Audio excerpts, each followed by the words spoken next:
Sahabat Fresh Juice dimanapun Anda berada, kita berjumpa kembali dalam Fresh Juice hari ini, Sabtu 12 September 2020.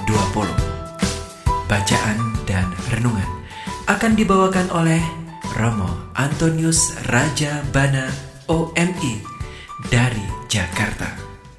Selamat mendengarkan.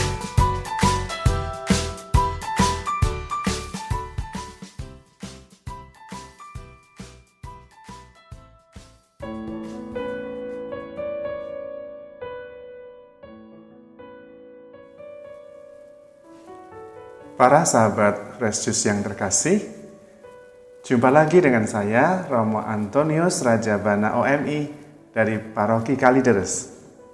Hari ini, 12 September 2020, merupakan hari Sabtu biasa pekan ke-23.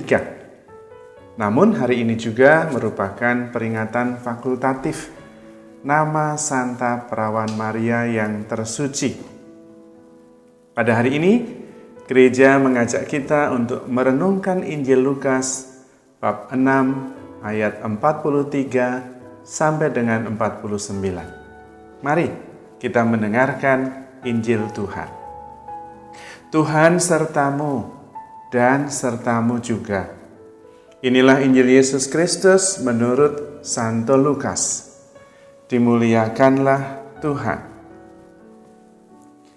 Yesus menyampaikan ajaran ini kepada murid-muridnya. Tidak ada pohon yang baik yang menghasilkan buah yang tidak baik. Dan juga tidak ada pohon yang tidak baik yang menghasilkan buah yang baik. Sebab setiap pohon dikenal pada buahnya. Karena dari semak duri, orang tidak memetik buah ara. Dan dari duri-duri tidak memetik buah anggur. Orang yang baik mengeluarkan barang yang baik dari perbendaharaan hatinya yang baik. Dan orang yang jahat mengeluarkan barang yang jahat dari perbendaharaannya yang jahat.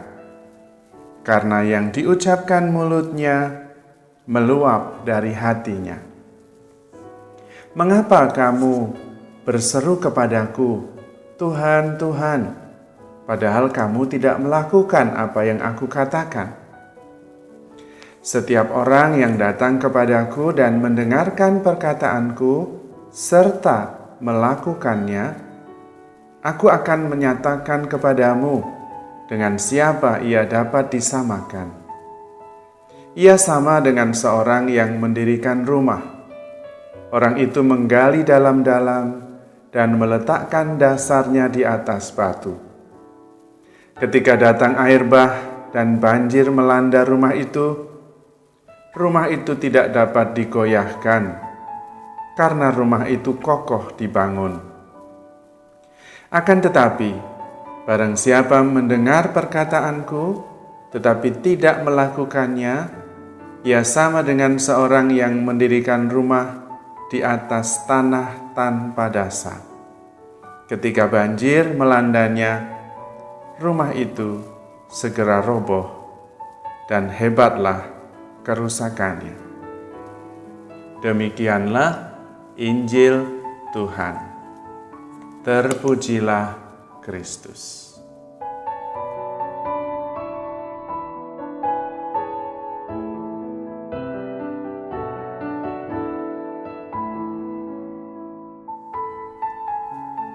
Para sahabat Fresh Juice yang terkasih, Tuhan Yesus ingin agar kita mendengarkan sabda Tuhan dan melaksanakannya. Di sini unsurnya ada 3, yaitu mendengarkan, melaksanakan, dan sabda Tuhan. Yang didengarkan sabda Tuhan, yang dilaksanakan juga sabda Tuhan. Dan sabda Tuhan atau kehendak Tuhan biasanya adalah kebaikan yang membawa sukacita dan damai sejahtera bagi kita. Maka, mendengar dan melaksanakan harus dua-duanya saling melengkapi. Unsur yang sangat penting yang tidak boleh dipisahkan. Benar bahwa semuanya berawal dari mendengarkan. Rasul Paulus sendiri dalam salah satu suratnya mengatakan, iman muncul dari pendengaran. Yang kita dengarkan adalah firman Tuhan. Jadi mendengarkan firman Tuhan itu penting. Membaca kitab suci itu penting. Bagaimana kita bisa beriman kalau tidak mendengarkan firman Tuhan? Bagaimana kita bisa melaksanakan firman Tuhan kalau kita tidak mendengarkannya terlebih dahulu? Namun, mendengarkan harus disempurnakan dengan melaksanakannya, yaitu melaksanakan firman Tuhan, apa yang diminta oleh Tuhan. Melaksanakan firman Tuhan merupakan wujud cinta kita kepada Tuhan. Karena saya mencintai Tuhan, maka saya melaksanakan apa yang diminta oleh Tuhan. Itulah wujud cinta saya. Tuhan meminta mengasihi, saya mengasihi karena saya mencintai Tuhan. Tuhan meminta saya mengampuni, saya mengampuni karena saya mencintai Tuhan. Tuhan meminta saya untuk sabar, saya akan sabar karena Tuhan meminta saya untuk sabar dan karena saya mencintai Tuhan. Itulah antara mendengarkan dan melaksanakan firman Tuhan dan cinta kepada Tuhan tidak terpisahkan. Dan karena memang dari apa yang kita lakukan akan kelihatan apa yang ada di hati kita. Akan kelihatan cinta kita dari perbuatan-perbuatan kita. Dari apa yang kita lakukan, kelihatan apa yang ada di hati kita. Karena kita melakukan sesuatu atas dorongan gerakan hati. Perbuatan kita adalah buah-buah yang nyata dari apa yang ada di dalam diri kita. Kalau yang kita lakukan menimbulkan kegaduhan, perselisihan, rasa tidak nyaman pada diri saudara-saudari kita, maka berarti isi hati kita adalah iri hati, kedengkian, dan kejahatan lainnya. Dan itu pasti bukan dari Tuhan, bukan kehendak Tuhan. Tetapi kalau yang kita lakukan menumbuhkan rasa damai, rasa nyaman, kerukunan dalam diri saudara-saudari kita, maka berarti isi hati kita adalah damai sejahtera, persaudaraan, kasih, dan segala kebaikan yang lain. Dan itu pasti dari firman Tuhan. Kita tidak bisa memetik buah anggur dari semak duri. Kita juga tidak bisa mengatakan bahwa kita mendengarkan firman Tuhan kalau kita menghasilkan perselisihan, kegaduhan, dan perpecahan. Unsur melaksanakan firman Tuhan sangat penting dan menentukan. Jika buah-buah dari perbuatan kita tidak mencerminkan apa yang kita dengar dari firman Tuhan, maka kita adalah kelompok orang yang disebut oleh Yesus dengan orang-orang yang munafik. Orang yang berseru-seru Tuhan, Tuhan, tetapi tidak melaksanakan kehendak Tuhan. Tidak ada kesesuaian antara kata-kata dan perbuatan. Tidak ada kesesuaian antara iman dan apa yang kita laksanakan. Dari buah-buahnya lah kita bisa dikenali bahwa kita adalah murid Kristus.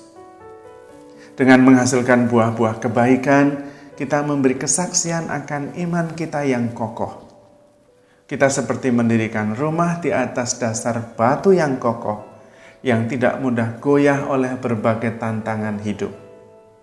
Semoga kita tidak hanya menjadi pendengar sabda, tetapi juga pelaksana sabda, sehingga kasih Yesus nyata dalam hidup kita. Orang melihat perbuatan kita yang baik dan memuliakan Tuhan, sehingga hidup kita menjadi kemuliaan bagi Tuhan. Sebetulnya, orang yang mendengarkan sabda Tuhan dan melaksanakannya adalah orang-orang yang berbahagia. Karena kita hidup berdasarkan cinta kepada Tuhan Yesus. Orang yang mencintai akan mendengarkan dan melaksanakan, menuruti apa yang dikatakan oleh orang yang kita cintai.